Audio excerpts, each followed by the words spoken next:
Hello, hello. Welcome back to Get Organized at Work podcast. I'm Kayla. I'm your host.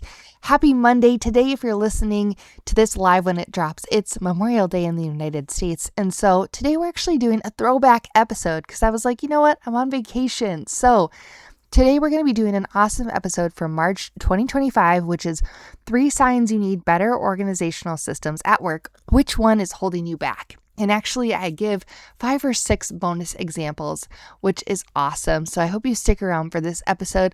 At the end, I do mention my blueprint course, which is wonderful. I did end up launching that, but it's actually inside my podcast community. So now I have a podcast community that is linked in the show notes. And if you get a membership to it, you actually get access to that course, as well as all my free resources, my Ultimate OneNote Hub download, as well as my Kanban systems, PDF. So if you've been around for a while and been hearing about these resources, hop inside the community and you can grab those, as well as the 6-module course. It's an awesome course. It goes over leader standard work, project roadmaps, communication plans, even developing your style and your personal and professional work brand, all the things. So anyways, just wanted to let you know that. I hope you're having a wonderful holiday if you're celebrating. If not, good luck out there. I believe in you. You got this. Everything, all my other resources will be linked in the description or the show notes below for you. And I'll be back with a brand new episode next week. Take care and I'll see you soon. Welcome to Get Organized at Work. I'm your host, Kayla Fahey-Ahrndt, healthcare leader, mom of 3, and your go-to guide for ditching the chaos and taking control of your workday. This is the show where we turn overwhelming to-do lists into clear, actionable plans so you can crush your goals and show up as your best self at work and in your life. Whether you're here for strategies to stay ahead or systems to simplify your workday, you're in the right place. Let's get organized, have some fun, and make this year your best year in your career yet. Let's dive in. Hey, welcome back to Get Organized at Work podcast. My name's Kayla. I'm your host today, and we're going to be talking about 3, and actually probably 5 signs. I got some bonus signs that you need better organizational systems at work. So I'm going to go through each of them and help you recognize these signs that your organizational systems aren't serving you and how I can help you with that and give you some tips and pointers from my experience. So have you ever felt completely drained by work? Like maybe you can't shut off your brain even when you're home. You're like constantly checking your email or maybe your Teams chat when you're not at work and you're supposed to be at home. Like no matter how much effort you put in, things are always maybe slipping through the cracks. You're just tired, you're exhausted, you're behind, and it's starting to take a toll on you. So I wanted to share just a quick personal story about this.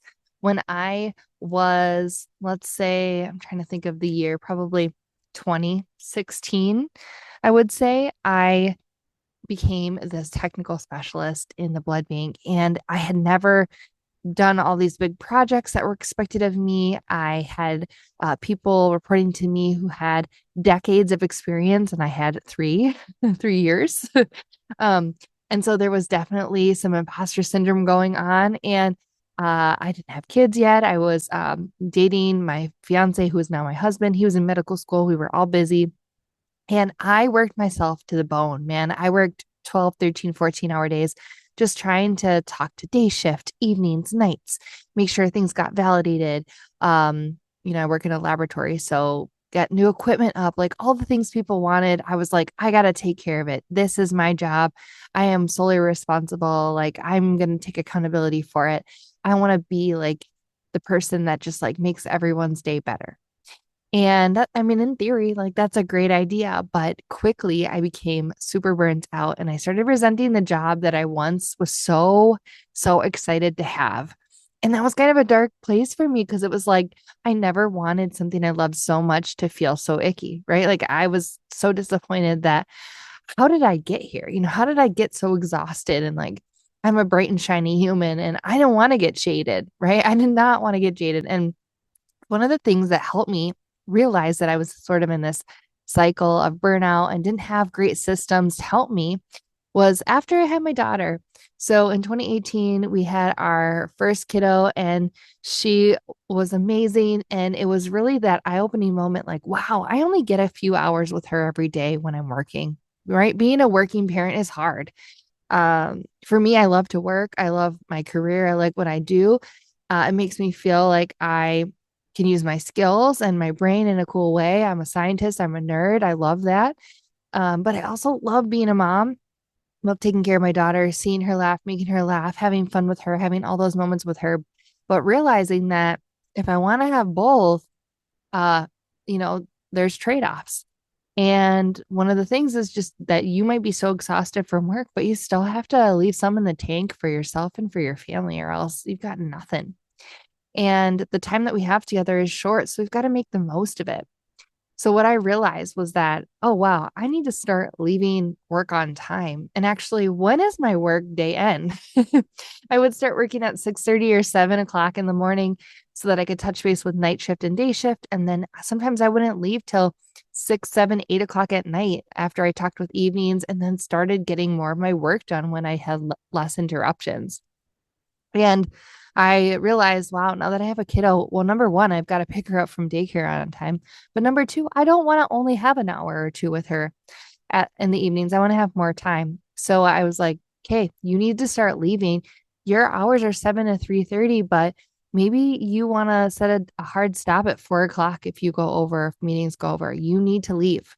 You need to start on time. So this is going to be a good segue into sign number one, that you need better organizational systems at work to help you be more rejuvenated, have more energy, feel excited about your work again, not feel completely drained, and to prevent and to help you climb out of burnout. So, sign number one is you're always leaving late or just struggling with time in general.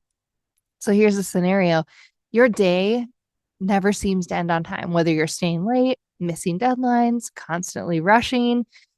Maybe you feel like you start your day with good intentions. You're like, okay, I got this. I got my list of to dos. But then something happens where somebody needs something from you, or you get sidetracked. You're like, squirrel.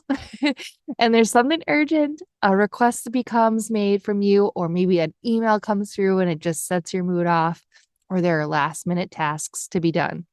This leads to chronic stress, poor work life balance, and frustration. And one of the other reasons is because when you are jumping from thing to thing to thing like that, it's called context switching. Computers can do this because they basically have commands that say, okay, now do this thing, now do this thing. But humans are not very good at doing that efficiently. People say there's like studies out there that say that it takes you about 20 minutes to reset yourself once every time you have a distraction or change modes.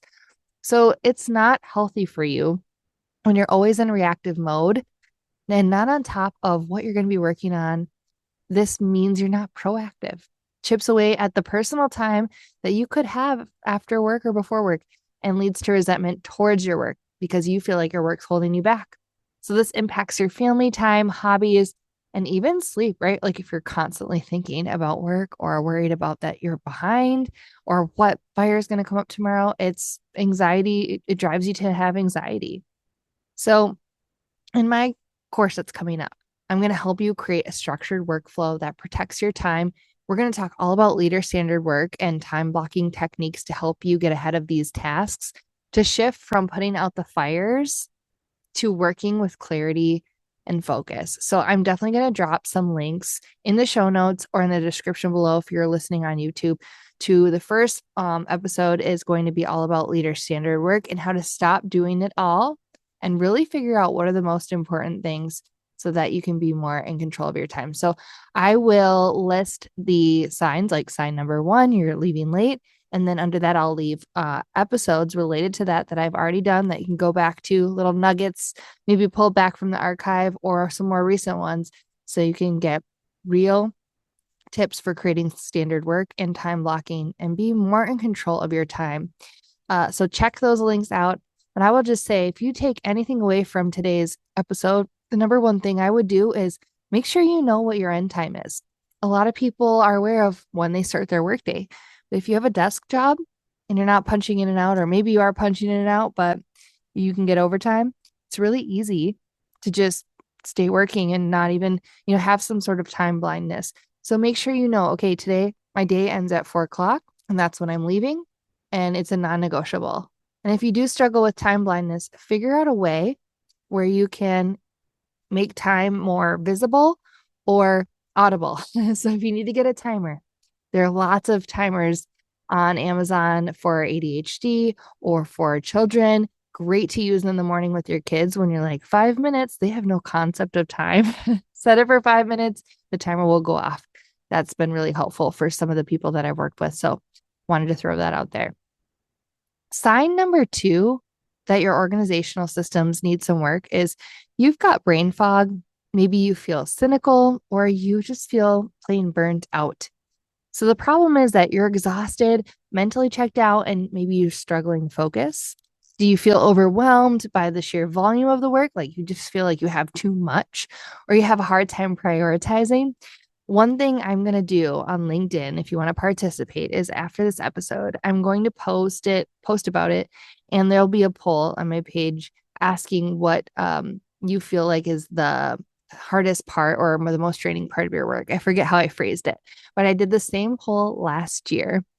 And not to bias you, but the thing that always comes up as the highest rank the last two times I've done this poll is competing priorities. People really struggle with how do I manage multiple competing priorities at work and feel like I'm actually doing a good job managing those things. So if you're having a hard time prioritizing, you're not alone. And maybe work feels like an endless cycle and you're losing motivation. You're just like, this just feels so heavy. I'm exhausted. So when everything feels urgent, nothing actually gets the priority it deserves. And that's why it's not healthy for you. Constant stress can lead to poor performance, lack of creativity, and even health issues. I did a whole talk at the American Society for Clinical Lab Sciences. I think it was in Wisconsin a couple of years ago at one of their conferences. My talk was on burnout, or that was one of the topics. And I talked about cortisol levels and also heart issues. When we have stress, this can lead to real physical and mental health issues. So we need to give ourselves space to breathe, strategize, reset, find a way to enjoy the work.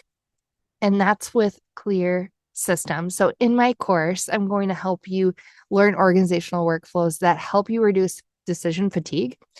Some of them are going to be around projects, project roadmaps, active project lists, how to prioritize, sort of what are the different questions you can ask yourself. And one of the wonderful things that I read at one point when I was doing research on priorities is that the word priority, when it was first became popular, it was literally singular priority. And you notice at work and at home too, we talk about our priorities, plural. Well, back when the word became, popular, it was singular. People weren't talking about their priorities because the idea is that you have one priority. The priority is the main thing. Keep the main thing the main thing, right? So when we have multiple priorities, multiple main things, no wonder it's difficult for us to manage. So if you're a leader that manages a team or you're a leader of leaders, you will have the plural priorities because you're helping everyone manage their own singular priority and in some cases multiple priorities. So I would love the opportunity to teach you my tactics and how I do this and how I build routines to bring ease and structure so that my brain isn't in constant overdrive.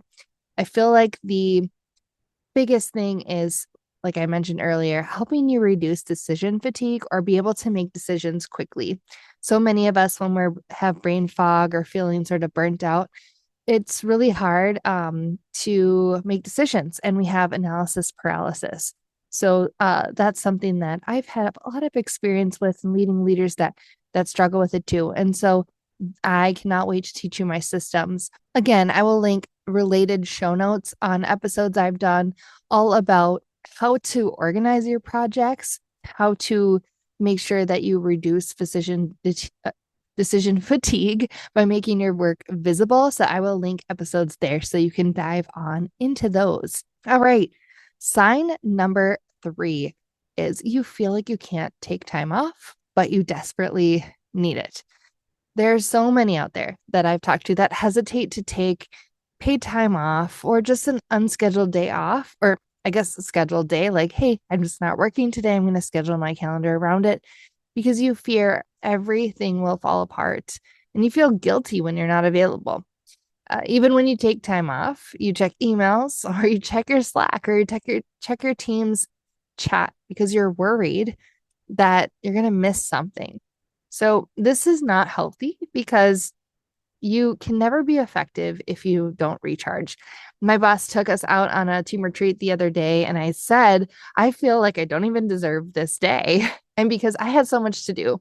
And her response was, well, hey, like recharge today, and that's going to help you be even more energized and ready to hit the ground running on Monday. And she was right. We all need to just take some time, take a moment, take a beat so that we can be our best the next day. So if you don't do this, if you don't rejuvenate or recharge, it affects your decision making, your patience, the satisfaction you have with your job, and your job should be able to support your life. It should not be consuming you, uh, in my opinion. So I read this book. It's called The Fear of or The Joy of Missing Out, right? It's a play on FOMO, the fear of missing out. And in the book, the author says, she talks a lot about values and how we want to have our work values be in alignment with your personal values, right? Like, obviously, our workplaces are going to have their own mission and vision statements, but in general, you want to have similar values to the company you're working for so that you feel good about working there, right? She talks about how people mention, your work life and your home life and how they're two separate. And on this podcast, I always talk about how we are one human. It's hard to show up separately and compartmentalize. I'd rather people bring their whole selves to work and we just be humans. And something I love that she said in the book was that it's not a work and a home life, it's one life. And that just hit me in the gut because you think about the amount of time you have with your family and just for yourself living, right? Like, let's be optimistic and say we all live to 100 years old. Well, I'm 34, I'm going to be 35 in a couple months. And that means like a third of my life's over. So I think it's okay if I take a day off here and there to enjoy it and to rejuvenate so that when I come back to the work that I love, it's fun to do. It makes me also remind myself that, hey, my kids are going to grow up and they're only little for so long. My daughter is going to be 7 this year.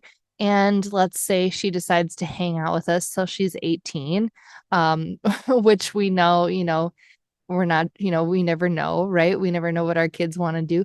But let's say she goes to college when she's 18. That means we only have like 11 summers left with her to hang out at our house before she's off on her own.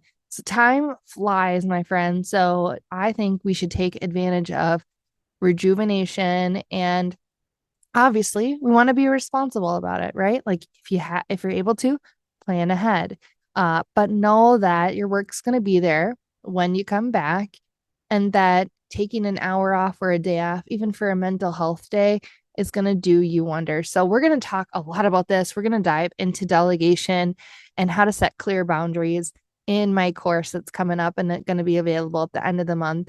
And so I can't wait to talk more about this. This is always such a hot topic because when you're in that cycle of burnout, you do feel guilty because maybe you aren't as productive as you'd hope you'd be because it's sort of this cyclical thing. And until you decide to get off the hamster wheel and just take a moment, it's going to feel hard. And I can help you with that. So I will link some of my episodes on burnout and setting boundaries. There's a few of them that go way back into the archives in the show notes or the description below. So you can check those out and dive on deeper.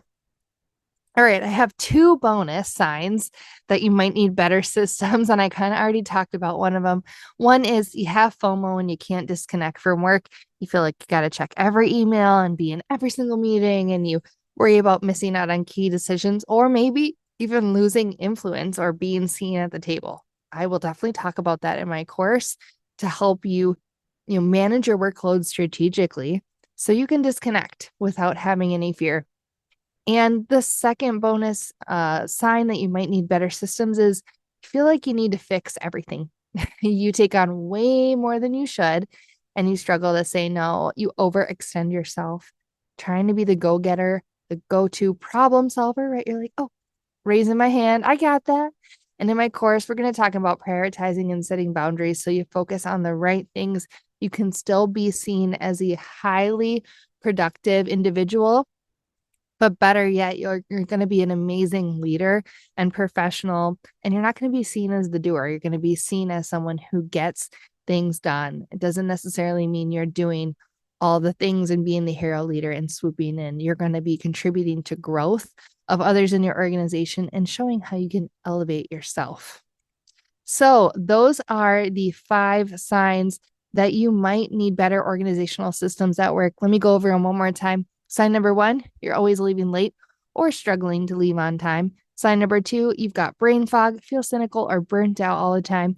Sign number 3 is you feel like you can't take time off, but you desperately need it. And then the bonus signs that you might need better systems are you have FOMO and you can't disconnect from work, and you feel like you need to fix everything. So if you resonated with these signs and you're like, wow, Kayla, you're reading my mind, I've been there, I understand.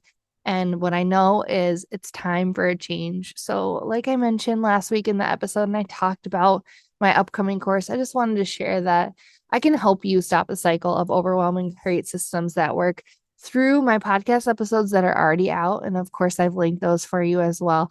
But just keep in mind that at the end of the month, it's going to be Monday, March 31st and into April 1st. That's when the course, my new course is launching, the Get Organized at Work. I think I am going to call it the blueprint because it is going to be kind of a roadmap showing you how to stop the cycle of overwhelm and create systems at work.